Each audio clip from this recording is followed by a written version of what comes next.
We are continuing our class on faith-seeking understanding, the Bible, and sexuality. And today I want to take you on a whirlwind tour of the institution of marriage over centuries and centuries in various continents. When we think of marriage, an image comes to our mind. Probably it's some people that we know that are married today, if not our own marriage.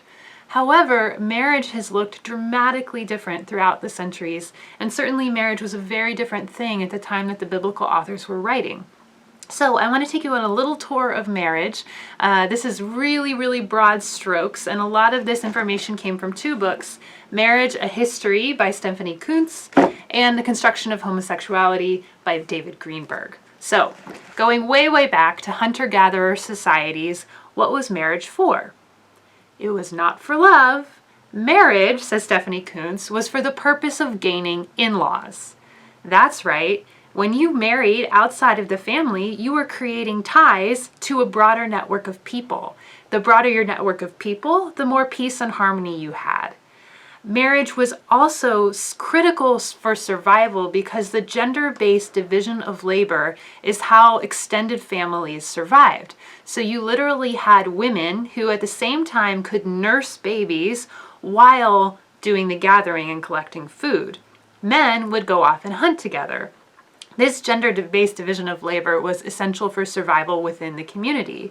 There was no idea of the nuclear family as we have it today because you needed more than mom and dad and several kids to survive. You needed a whole family. Marriage was for survival. It was not for love. Which is not to say that the partners couldn't love each other. They could, but it was not an element in picking your mate.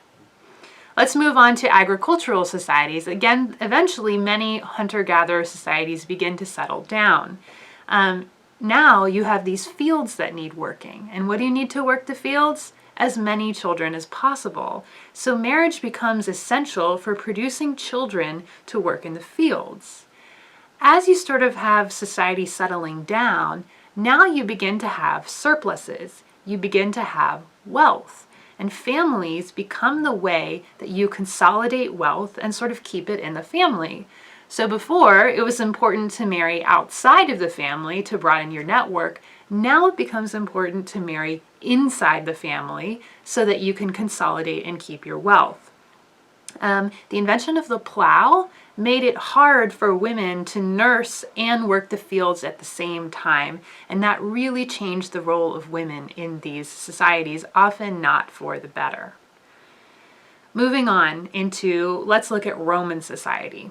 Now, Roman society, the Roman Empire, was a patriarchal society in its literal definition. You had, in a Roman family, the pater familias, and he was considered to be over the family, not in the family, over the family. And women were very much under the control of the pater familias, either a father or a husband.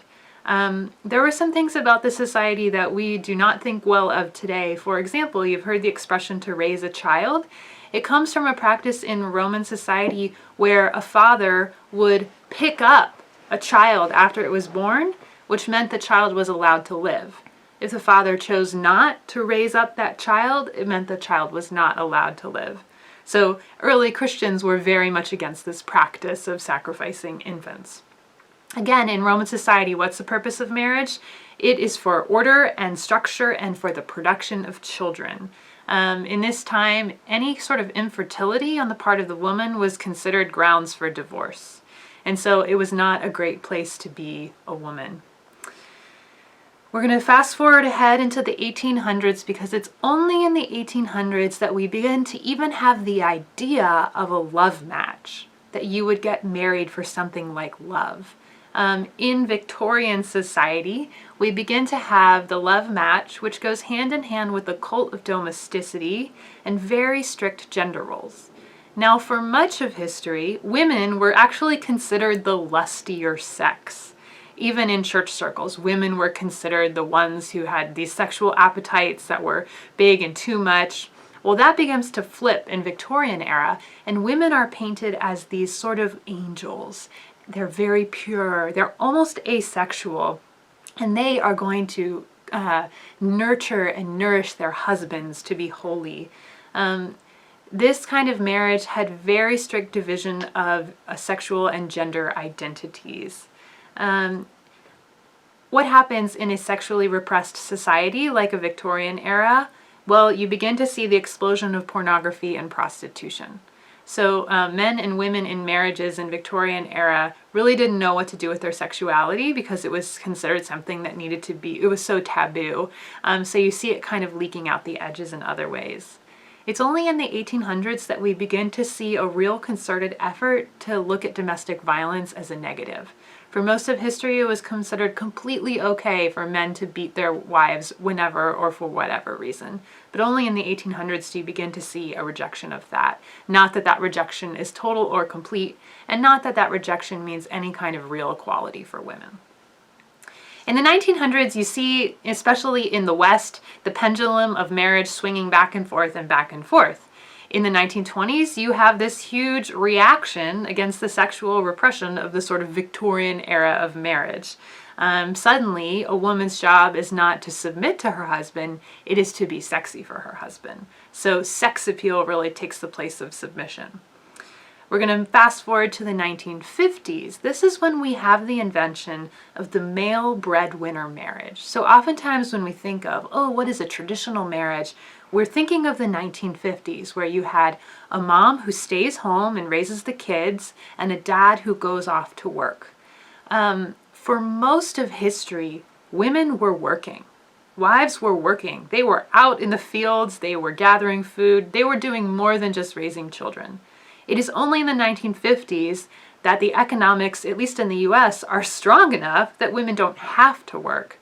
They can stay home with the children.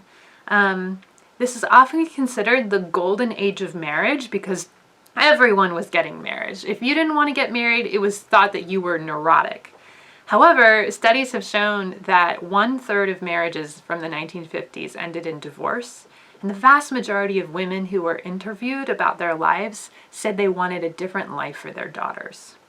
So when we say traditional marriage, we want to be mindful that we may be thinking of a certain decade in history that is different than every other decade that had come before it. Marriage today is so many things, and it is evolving incredibly quickly. Now, marriage isn't necessary for survival.